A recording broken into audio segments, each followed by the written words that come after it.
Do you know why you shouldn't open the curtains on a train at night? When I was on the train, heavy snow had sealed off the mountains.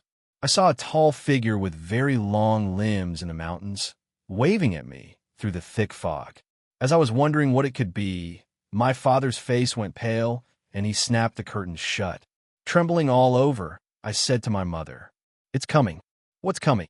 It was nearly 6 in the evening by then, and the sky had already darkened. My mother was dozing in her seat, half asleep and muddled. It's coming, it's staring straight at me in the mountains." My father repeated, his eyes full of an indescribable terror. The carriage was comfortably warm. Everyone wore thick padded coats, and their faces were flushed from the heat. Only my dad's face was as pale as if he'd been dead for 3 days. My mom, as if remembering something, widened her eyes and instantly became alert. "Did you see it? It's been decades. That thing should have died of old age by now." My dad shook his head. "I don't think I see it." When my mother heard this, her face went pale as well. She drew the curtain open a tiny crack and quietly peered outside. After watching for quite a while, my mother's face finally returned some color. "It must have been your mistake. There's nothing out in the mountains." My mom gave my dad's waist a hard twist. "You bastard. Were you trying to scare me because you thought I was about to fall asleep?" The pain in his waist made my dad frown. He muttered, "No way. I definitely saw it." "Still pretending?" My mom rolled her eyes. "We've moved so many times over the years, and that thing never showed up. Why does it come the one time we travel far away?" "Do you know what kind of place this is?" "It's nearly 200 kilometers from there." My father nodded. "Yeah, maybe I was mistaken. Even if that thing wasn't dead, it shouldn't have been able to catch up from that far away." He wasn't convinced, so he opened the curtain a sliver and took a look. Just one glance, and my dad shuddered all over, almost leaping out of his seat. My dad's reaction left the people in the carriage puzzled. They all turned to look at him. My mother gave him a hard slap. "Why are you jumping at every little thing?" My father pulled the curtains tight and took a long time to stop trembling. "It's coming, it's really coming." My father's expression didn't look like he was joking. My mother peeked through the gap in the curtain. The next second, her whole body trembled and she went limp in the seat. My father wrapped his arm around her. His whole body shook along with hers, completely distraught. "What do we do?" "It's coming. We can't get away." My mother had a mournful look on her face. "Why is this happening? It's been decades, and it was the older generation who made the mistake. Why is it still haunting us?" My parents' reactions left me feeling somewhat bewildered. "Dad, Mom, what exactly was that?" My dad shook his head. "You can't say its name. If you say it, it'll remember our voices, and then we won't stand a chance." I didn't really understand why my parents were so scared, and, curious, I glanced out the window. The figure was much larger than when I first saw it, and it seemed to be covered in thick hair. Because it was so dark and so far away, I couldn't make out exactly what it looked like. I only knew it was a humanoid creature with very long limbs. It had been halfway up the mountain, but within the space of just a few sentences, it had reached the foot of the mountain. For some reason, I felt my legs become uncooperative, beginning to tremble and move without my consent. My mother gave her own thigh a hard pinch, which restored some of her strength. She looked at my father and said, "Jack, we can't just sit here and wait to die." My father nodded. "But the heavy snow has closed the mountains, the train has stopped, and we don't know how long it will be before service resumes. That thing can catch up over 100 or 200 kilometers. At this distance, it won't take long before it arrives." My father thought for a moment, then went to the other cars to find a conductor. Before long, he came back. "How is it?" my mother asked impatiently. My father's face was extremely grim. "The snow's coming down too hard. The trains won't be running at least until tomorrow." My mother sat down on the seat, weakly. "It's over." My father was silent for a moment, then suddenly yanked my mother up from her seat. "Quick, let's go. We're moving to another carriage. There's so many people on the train, the smells are all mixed. Let's change seats. Maybe that thing won't be able to find us." My mother quickly stood up, leaving our seats, and led me into another carriage. In this era, there weren't many railway lines, and the carriages were packed with people, noisy and chaotic. Seeing the dense crowd around him, My father finally let out a slight sigh of relief. The three of us stood in a corner of the carriage, my parents each holding one of my hands. I could feel their palms were slick, all sweat. We can only wait now. No matter how powerful that thing is, it shouldn't be able to break the train. As long as the line's open and the train runs, we'll be safe. That thing can't catch up. My mother nodded gently, saying nothing. At that moment, someone in the carriage suddenly let out a miserable scream. The once noisy carriage fell silent in an instant, and everyone turned to look in the direction the sound had come from. The sound had come from a young man. Under the dim light, he stared fixedly at his phone, tears streaming down his face. "Dad, Mom." The voice was utterly forlorn. My parents squeezed through the crowd and went over to take a look. After getting a good look at the young man's face, the couple exchanged a glance, their expressions shifting slightly. "Danny, what's wrong?" Seeing Danny unable to stop crying, my mother handed him a tissue and asked, puzzled. "Danny and my parents are from the same village. My family lives at the east end of the village. Danny lives at the west end. Although we hardly ever interacted, we didn't know each other, so I never expected to run into them on the same train." Danny looked up and said to my parents, "Jack, sis-in-law, my parents are gone." "What?" My parents exchanged a glance and hurriedly asked, "What happened?" Danny raised his phone and showed the screen to my parents. I glanced over curiously and saw a bloody scene on the phone screen. The image was of Danny's yard. Two people were lying there without heads, their bodies twisted beyond recognition. Their flesh had been gnawed away by something ragged and torn, and the ground was splattered with blood. Only their clothing identified them as Danny's parents. The other passengers watching the scene all changed their expressions. How pitiful. Did a bear man get into the village? These mountains have things like that. Creatures that hurt people like that should be killed. The passengers murmured among themselves. Only my parents hung their heads, saying nothing. This was the first time in nearly 10 years of my life that I had seen such a scene, and it made me somewhat uneasy. Forcing down the urge to vomit, I whispered to my parents, "Dad, Mom, could it be that thing that did it?" My parents hurriedly covered my mouth. "Don't talk nonsense." Danny seemed to hear me, suddenly lifting his head to look at me. "What did you say?" "What thing?" My dad quickly said, "The scary stories they used to tell, kids don't understand, probably took them seriously and are talking nonsense." Having just lost both parents, Danny was immersed in grief and didn't think much.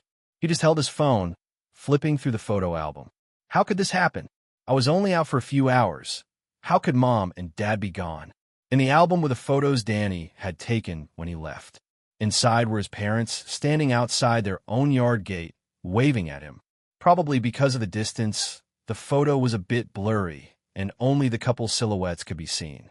Danny stared at the photo, and his tears didn't stop for a long time. At that moment, someone looking at the photo on Danny's phone let out a "Huh, what is this?" Danny turned his head in surprise and looked at the middle-aged passenger who was speaking. The middle-aged passenger pointed at Danny's phone, enlarged the photo a bit. Although Danny didn't quite understand what he was up to, he still zoomed in on the photo. "Yes, right here." The middle-aged man suddenly pointed at the corner of the photo. Behind the courtyard wall in the photo stood a blurred figure. It stretched out long arms, seemingly waving at the camera, and the image froze at that instant. "What is that thing?" Danny's expression changed. In the photo, his parents are standing in front of the courtyard wall. Their bodies only reach a little over half the height of the wall. But that blurred figure rises a full head above the wall. In other words, roughly estimated, that figure is probably over 2 meters tall. Reading that, Danny got goosebumps all over. The middle-aged man was silent for a moment. "This thing might be the killer that killed your parents." "Is it a bear?" Danny asked, trembling. It was winter now. There was hardly any sun, and on top of that a persistent fog hung in the air, never fully clearing. The creature in the photo was so dark in that setting that it was hard to make out exactly what it was. The middle-aged man was silent for a moment. "Maybe, but I've never seen such a huge bear. In all my life, this is the first time." Someone objected. "This thing is definitely not a bear. It's the middle of winter. Bears hibernate. How could one be out? Besides, its arms are so long. A bear's limbs could never stretch like that." Danny swayed and staggered, So what exactly is this? The passengers nearby, who were watching this scene, fell silent. No one could answer. My parents exchanged a glance. My mother's eyes showed a flicker of struggle. She opened her mouth as if she wanted to say something. My dad quietly tugged at my mom's sleeve and gently shook his head. In the end, my parents didn't say a single word about that thing. They comforted Danny for a few words, then led me to the corner of the carriage. "Dad, Mom, why didn't you tell Brother Danny?" I asked softly. My dad ignored me and just lowered his voice, saying to my mom, "We can't tell anyone about this. Danny only just came out. He's still carrying his parents' scent. If that thing eats the old couple, maybe it'll focus on Danny, and then we could—" My dad didn't finish the sentence, but my mom already understood what he meant. If that thing shifts its attention to Danny, our family's chances of surviving will be even greater. But Danny is innocent, my mother said, feeling conflicted. My father glanced at me, gritted his teeth, and said, "The lives of the three of us are more important. We have to apologize to Danny." My mother fell silent. I didn't quite understand what my parents were saying. I only felt as if the air itself was about to solidify. Time passed second by second. Soon, the sky grew completely dark. Outside the train window was pitch black, so dark you couldn't see your hand before your face. It reached 9 o'clock at night, and still nothing had happened. My parents' taut nerves finally relaxed a little. That thing really does rely on scent to find people. With so many people on the train, if it can't find us, it probably can't find Danny either, so it won't dare act recklessly. At that moment, the carriage overhead gave a muffled thud. It sounded as if something heavy had struck it. Some people who had already been asleep were instantly jolted awake. "What's happening?" Thud, thud. Immediately after, there were two more muffled thuds. Something on top of the carriage was moving. That sound was exactly like footsteps, as if that thing were walking. "Is there something on the roof?" The passengers in the carriage all looked a little alarmed. "Jack, is it coming?"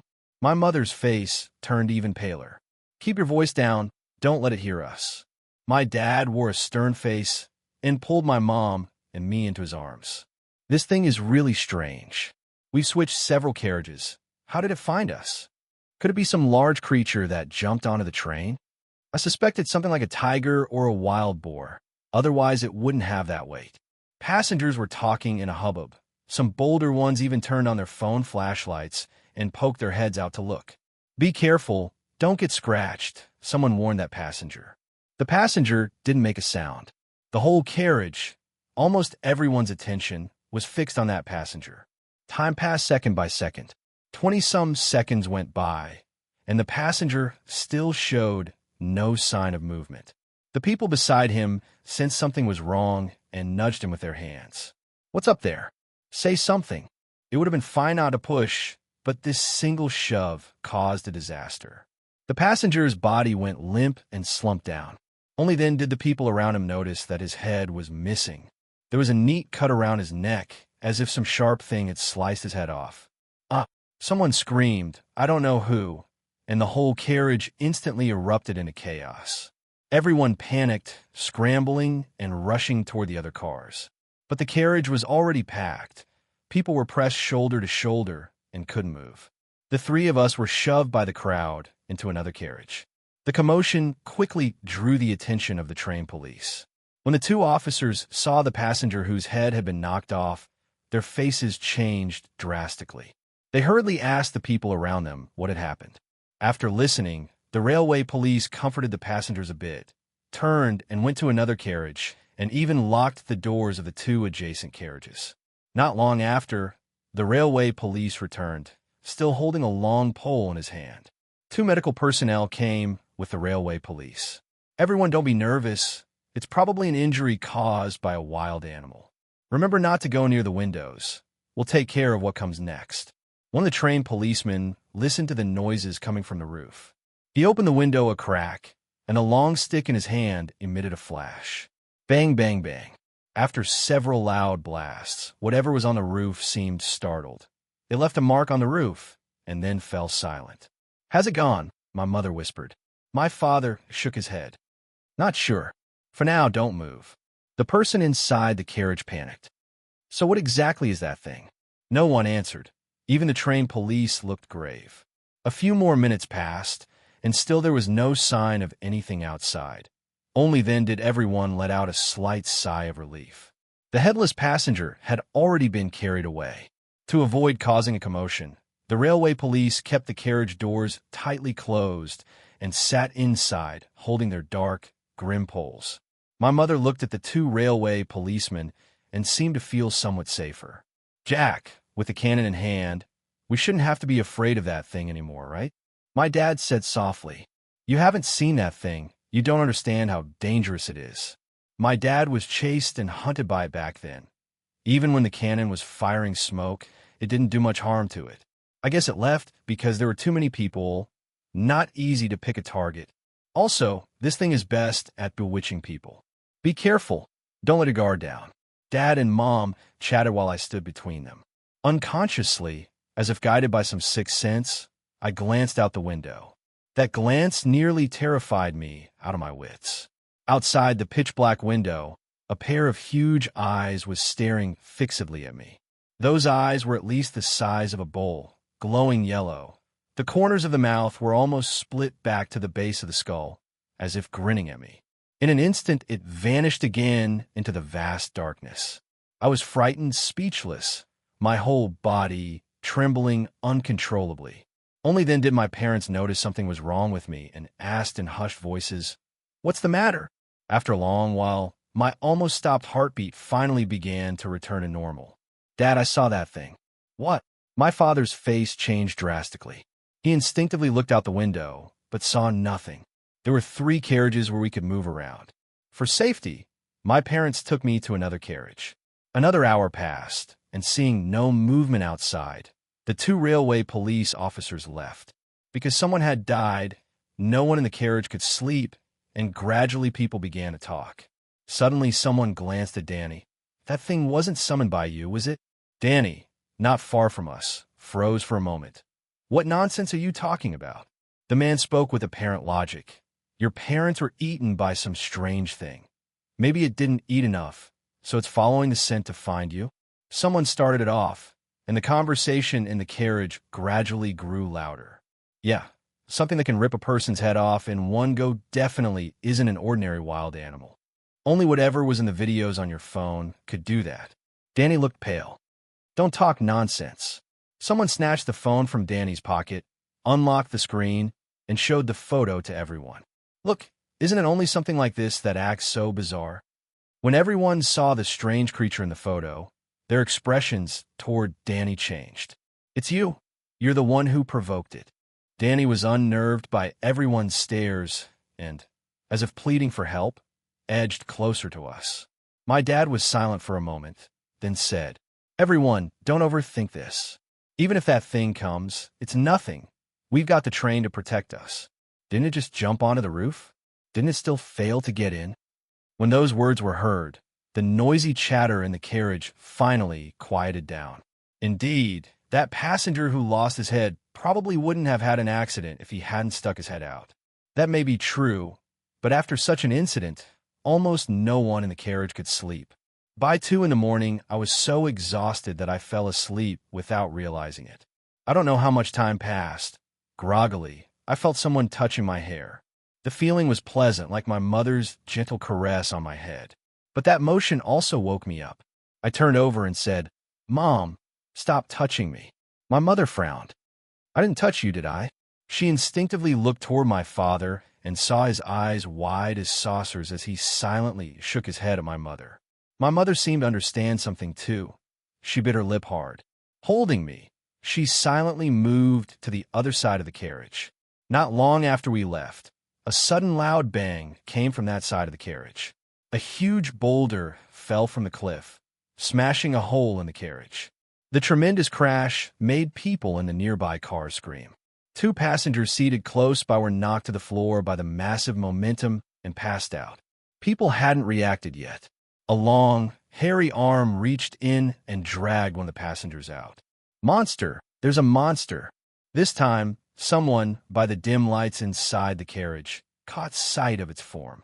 For a moment, screams rose and fell in succession. The train police arrived quickly. What happened? The passenger who had seen the thing trembled and pointed at the gash smashed open by a large rock. A monster, I saw it. It's covered in hair. Its eyes are as big as bowls. The train police shone a flashlight and looked out through the hole. There's nothing there. Are you hallucinating? Everyone stay calm. It was probably just a wild animal from the mountains. No, someone has already been dragged away. We all saw it, someone shouted. The train policeman frowned. No passenger is missing. Don't spread panic.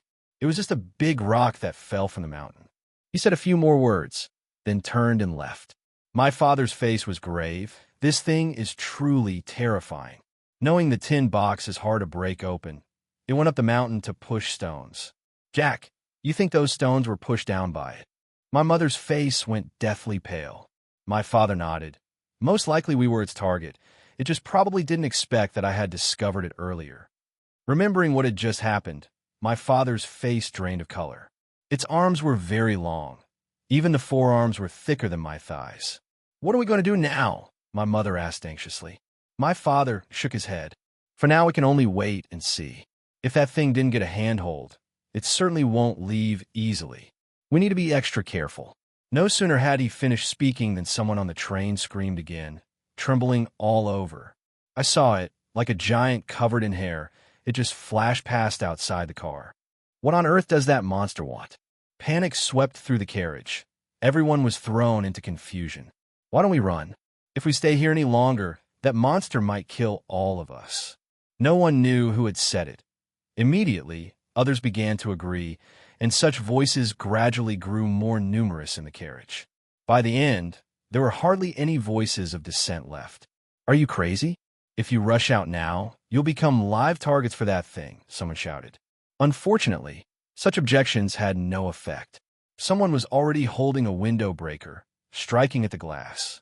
Danny, who had come from somewhere, said to my parents, Jack, sis-in-law, let's run too. My dad shook his head. Danny tried persuading them a few more times. Seeing he couldn't change my parents' minds, he followed the crowd out. Watching Danny's back, I kept feeling that something was wrong, as if an extra memory had appeared in my mind. I tugged at my father's sleeve. Dad, I have something to tell you. What? I pointed toward the place where Danny had left earlier, my legs feeling weak. Dad, didn't Danny die some years ago? My dad and Mom both went pale, frozen in place. I added, I seem to remember Danny died years ago. You even took me to the funeral banquet. My dad frowned. Are you sure you're not mistaken? When did Danny die? I tapped my head, also feeling puzzled. Could it really be that I misremembered? My parents ignored me and instead quietly watched outside the train. It was now the middle of the night. Outside was pitch black and shrouded in thick fog. Going out under these conditions was clearly an unwise move, yet these people did exactly that. My dad suddenly looked as if he'd remembered something, and his face changed. Oh no, someone in the carriage has been bewitched by that thing. He stared solemnly at the people flowing toward the carriage door. If everyone leaves, the three of us will become live targets.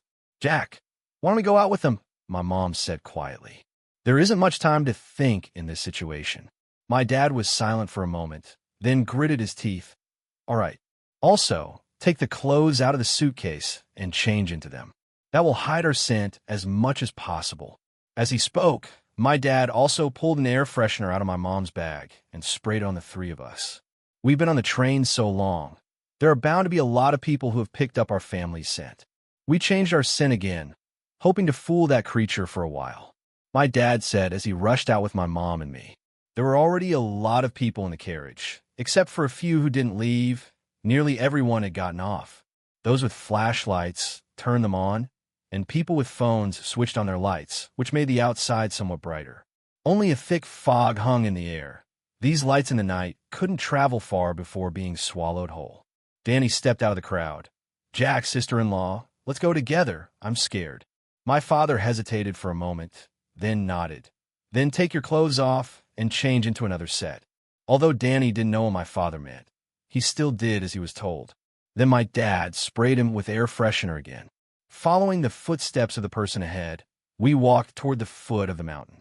For safety, my dad also recruited a few people to walk with us. As time passed bit by bit, after more than half an hour, the crowd gradually dispersed. There were 10 of us in total, my family, Danny, and a few men my father had brought. When people travel, few carry flashlights. Most had only small lighting devices. Those lights weren't enough to illuminate the way ahead, so we carefully followed the path down the mountain. I don't know how long had passed when a wind suddenly rose in the hills and drove a thick fog toward us. Visibility was only a few meters to begin with, and now only the people right beside you could be seen. Visibility was not even a meter. My dad raised his voice a bit. Everyone call out a count every so often while we walk so we don't get separated. Everyone responded in agreement. The mountain path was difficult to walk. After fully half an hour of walking, we still hadn't gotten very far. My dad stopped, cleared his throat, and began to call the roll. 1, 2, 3, 4, 5, 6, 7, 8, 9, 10, 11. I could clearly feel my father's body go rigid. There were only 10 of us. Where did the 11th person come from?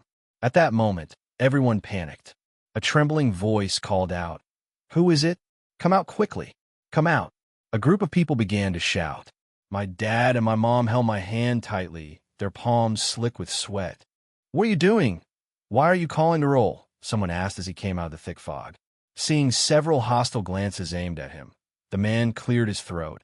"I just took the wrong path and got separated from the people ahead. Can I walk with you?"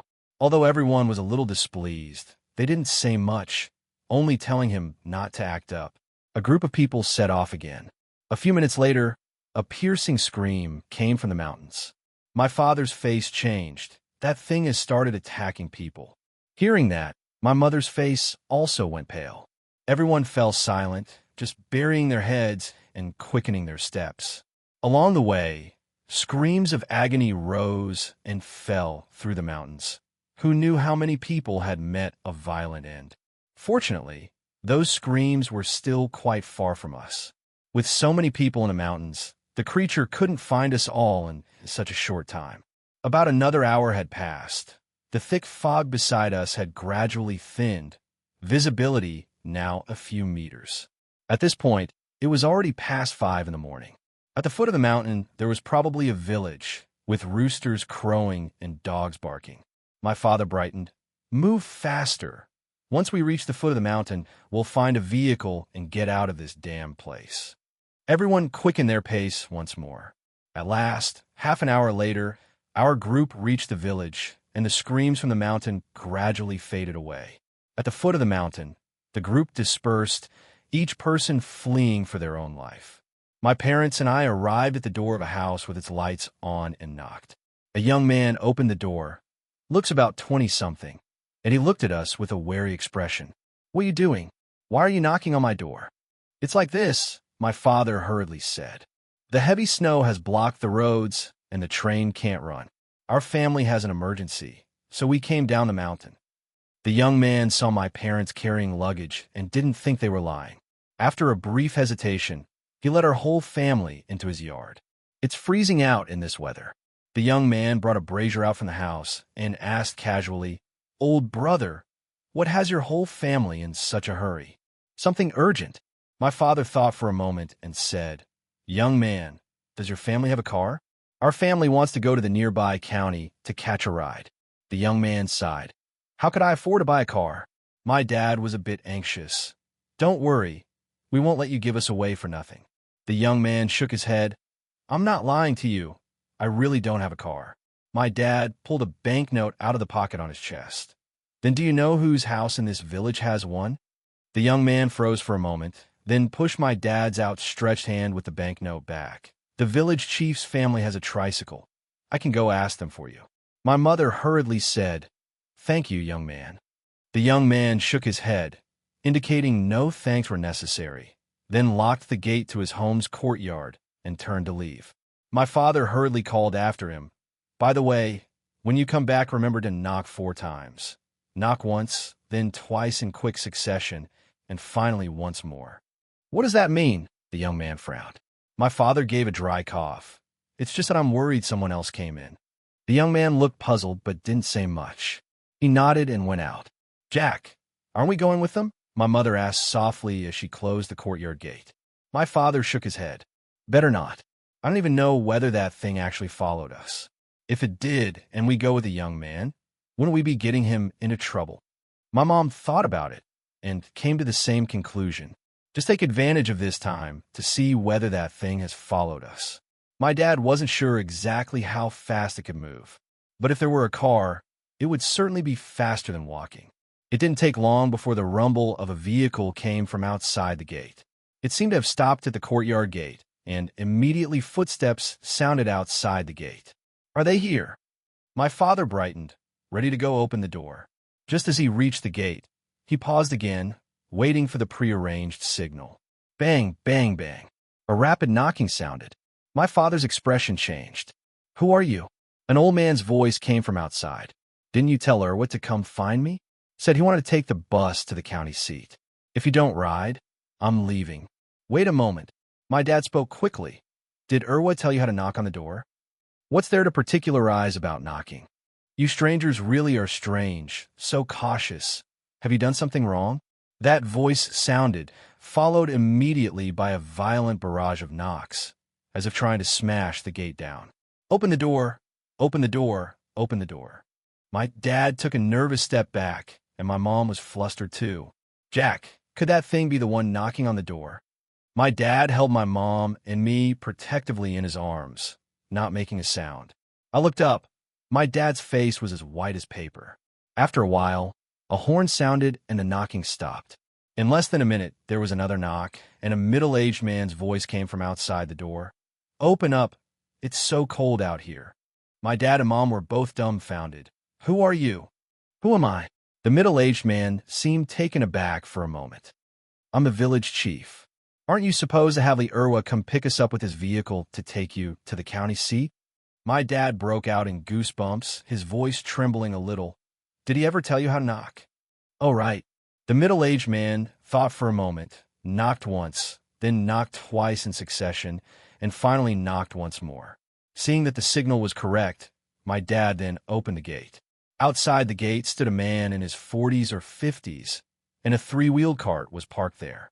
My father looked through the courtyard gate, gazed at the thick fog all around, and asked the middle-aged man, Village Chief, when you came over just now, did you notice anything strange? I think I saw some kind of figure in the fog, the village chief said, frowning. I thought I must have been mistaken. My father's eyes flickered. When we were coming down the mountain, we ran into something too. Couldn't see it clearly. Didn't know if it was a bear. Hearing that, the village chief hurried through the courtyard gate and shut it tightly behind him. You, younger brother, why didn't you say so earlier? The chief said, a little annoyed. We were in a hurry to get on the road and didn't think of it, my father replied. Who would have expected it followed us down the mountain? My dad said, then changed the subject.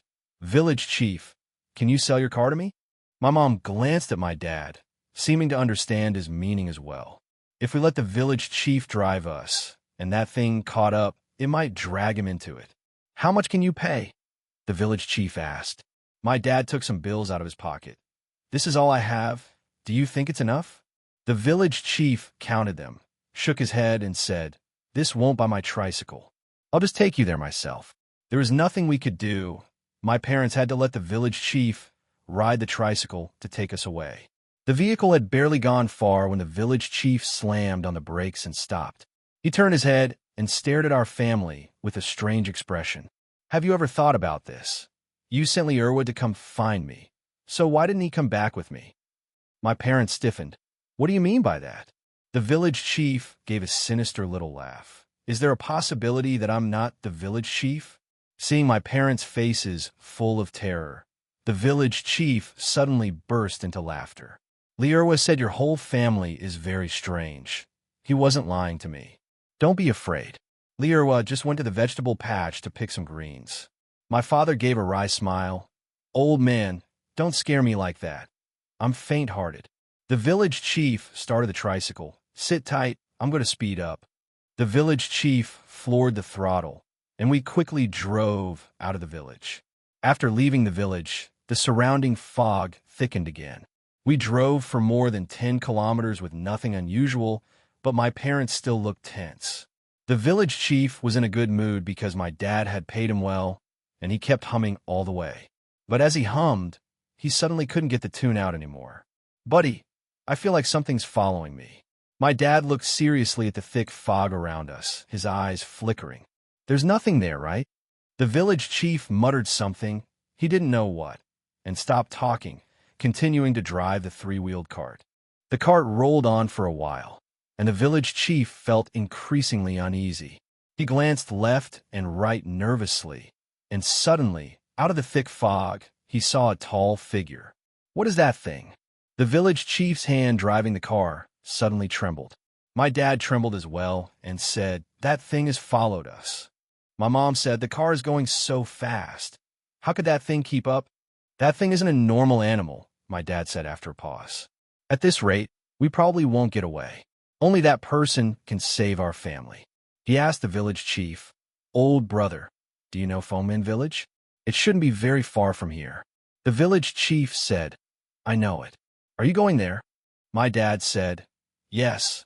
Thank you for your trouble, old brother." The village chief was silent for a moment. "You need to pay extra." The car kept moving forward. All the way, the village chief's car drove faster and faster, the accelerator nearly smoking. Finally, at 2 in the afternoon, we arrived at the Fomin village my father had mentioned. He seemed to have been here before, directing the village chief to turn left and right through the lanes, and soon we came to an old house. The vehicle stopped, we paid, and the village chief drove the three-wheeler away in a flash. He seemed to realize something was wrong, too. My parents ignored him and hurriedly knocked on the door. It wasn't until someone from inside the house came out that I understood why my parents hadn't used he or she to address this old person. The old person was very aged, hunched over, and it was impossible to tell male from female. My dad collapsed to his knees with a thud. "You must save our family," it came. The old person recognized my dad. "This is the sin your family has caused. Not my concern. Go back home. I cannot save you."